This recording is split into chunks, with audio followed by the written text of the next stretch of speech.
Hi, and welcome. In this lecture, we'll unpack the thorny issue of disinformation, its impact on democracy, and the role that social media platforms and EU policymakers play in limiting its impact and spread in society. I'm Tricia Meyer. I lead the Research Center on Digitalisation, Democracy, and Innovation at the Vrije Universiteit Brussel, Brussels School of Governance. I'm also the principal investigator of the EU-funded EdmoBelux project, a hub for research, fact-checking, and media literacy on online disinformation in Belgium and Luxembourg. The hub will launch in October 2021. In this lecture, I'll argue that, first, the challenge of disinformation is manifold, spanning the political, social, technical, and cognitive domains. Second, the solution to disinformation must therefore necessarily be manifold too. In this lecture, I'll give a snapshot of platform and EU responses focusing on regulation and resilience. Importantly, we can't and should not count on social media platforms' content moderation tools to make the disinformation challenge disappear. And third, in our quest for truth, we must seek to be sincere, accurate, and other-centered.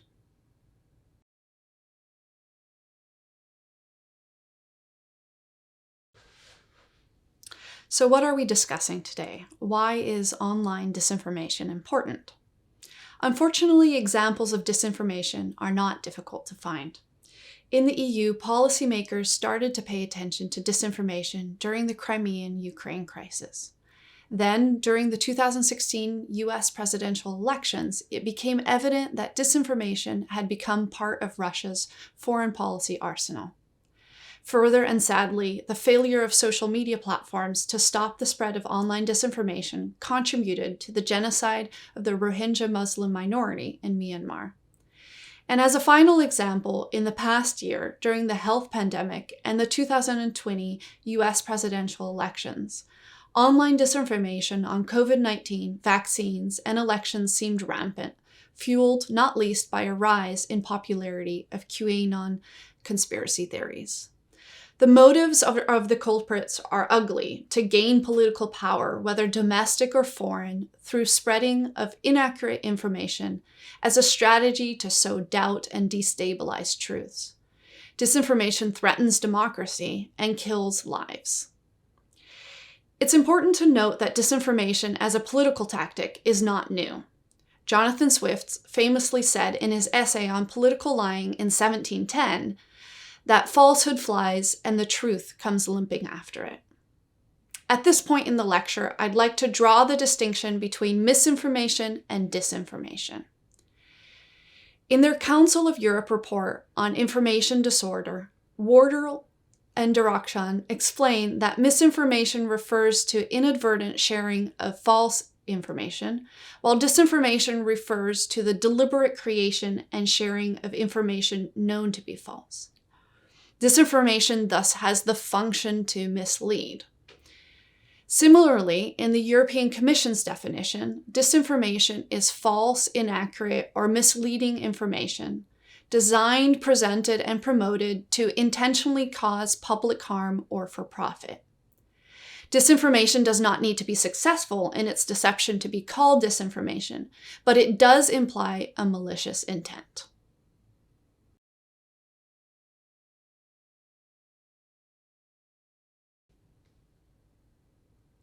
So, what does research tell us about disinformation?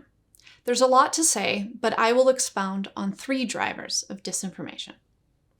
First, politically, state actors use disinformation as part of political warfare, in addition to kinetic warfare. The Kremlin troll factories increase the visibility of disinformation, target and distract opponents. However, disinformation can also be useful to politicians domestically. We don't need to look very far for examples. The Oxford Internet Institute reports that in 2019, politicians inside 45 democracies used social media for amassing fake followers or spreading manipulated media to garner voter support. Second, abuses of power, dysfunctional political systems, inequalities, and exclusion are breeding grounds for disinformation. As the UN's Special Rapporteur on Freedom of Opinion and Expression, Irene Khan, so eloquently stated, "Disinformation is not the cause, but the consequence of societal crises and the breakdown of public trust in institutions. Strategies to address disinformation are unlikely to succeed without more attention being paid to these underlying factors." I would also add that our current out-of-kilter skepticism leads to distrust in pretty much anything, from politics and media to science and religion. Disinformation thrives in our post-trust, post-truth society. This is in part so because disinformation latches on to psychological coping mechanisms. Disinformation exploits real or perceived divisions in society, seeks to distract and sow uncertainty, and overwhelms to the point of acceptance. And this leads me to our final driver, the amplification of disinformation through online technology. Today's society is particularly vulnerable to disinformation operations due to the overwhelming amount of information we consume, and the fact that online platforms have been designed to prioritize virality over veracity. After a decade of tech optimism, the policy and societal mood has now shifted to tech pessimism. But at the same time, we still tend to look at technology for quick and neat fixes. The advent of each new technology evokes reactions of marvel and fear, but also an overestimation of its capabilities. Before I turn to discuss how we're responding to disinformation, I'd like to draw attention to Lawrence Lessig's pathetic dot theory. Disinformation is the societal qualm in the middle of the dot that we see here, which we should seek to solve through a variety of responses. But that's the point. While the role of online platforms in tackling disinformation should not be neglected, disinformation requires much more than quick technological fixes alone.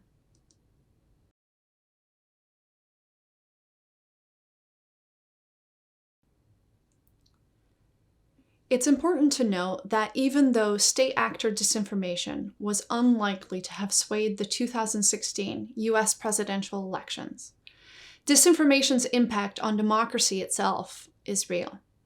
According to Roberts, friction and flooding are more effective forms of censorship than fear and control.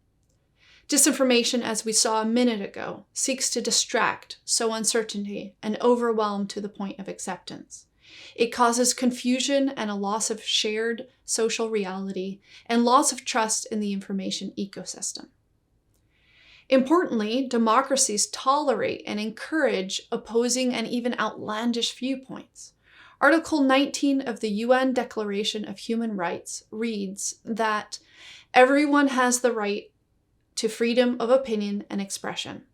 This right includes freedom to hold opinions without interference and to seek, receive, and impart information and ideas through any media and regardless of frontier.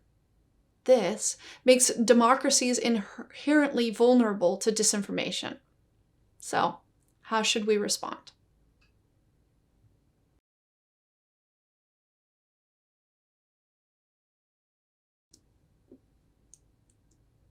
To start, we should apply existing restrictions to freedom of expression to disinformation. We can restrict disinformation when it harms the reputation of others, threatens national security, public order, or public health, incites to violence or hatred, all while respecting international human rights standards. Indeed, any restrictions to freedom of expression must be provided by law, be proven necessary to a legitimate purpose, and constitute the least restrictive means to pursue the aim.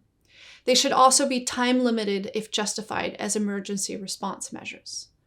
In 2020, I co-authored a UNESCO ITU report with an amazing team that mapped 11 disinformation responses and assessed their impact on freedom of expression. This is a rather shameless plug, but I can genuinely recommend the work to anyone seeking a comprehensive overview of responses to disinformation and recommendations to ensure high respect for freedom of expression. In the next few minutes, I'll delve into how platforms and the EU have been tackling disinformation. Both platform and policy responses should be assessed with the aforementioned international human rights standards in mind. Online platforms tackle disinformation primarily through their community guidelines and editorial policies. They label, deprioritize, block, or take down content using both automated and human moderators. Users and fact-checkers are able to report and flag content, but aren't always able to appeal decisions made.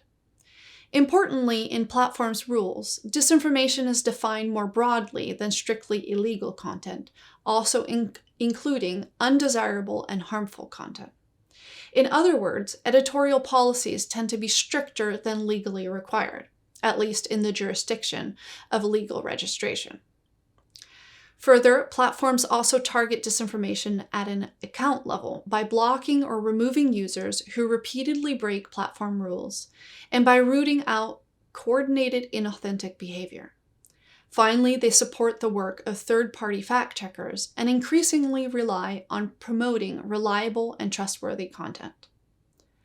The following table provides a snapshot of how Facebook, Google, TikTok, and Twitter responded to health and political disinformation in 2020. Responses to COVID-19 and US-related disinformation have focused on the promotion of authoritative sources, the provision of free ad credits, especially to health authorities, a rapid expansion of disinformation policies to limit or remove content, increased automation of content moderation, but with little guarantee of review and appeal. Online platforms took unprecedented measures to minimize harm through content and account moderation in 2020. Some policy updates were clearly planned, while others were knee-jerk reactions. Platforms serve as amplifiers in the spread of disinformation. We need their technological fixes, but at the same time, their efforts are currently largely uncoordinated.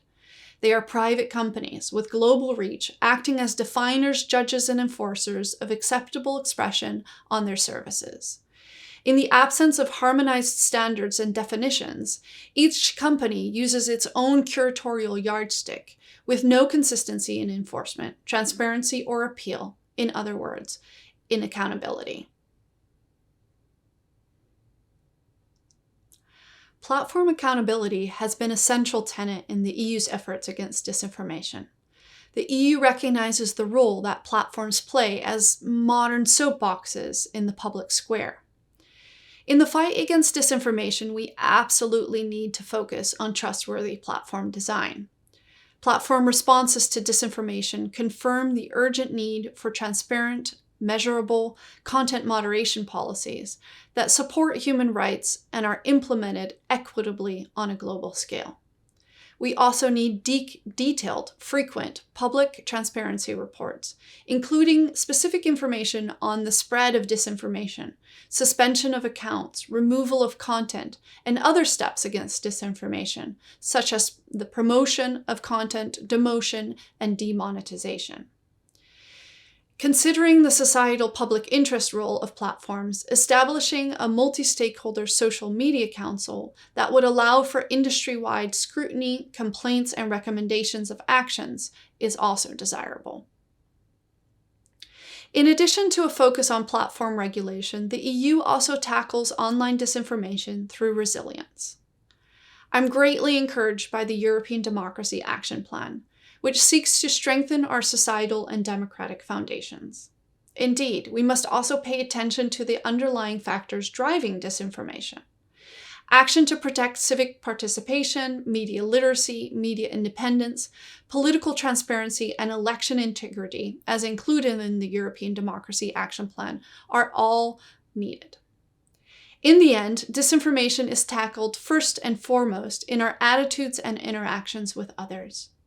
To quote Julian Baggini's Consolations for a Post-Truth World, establishing the truth requires epistemic virtues like embrace modesty, skepticism, openness to other perspectives, a spirit of collective inquiry, a readiness to confront power, a desire to create better truths, and a willingness to let our morals be guided by the facts.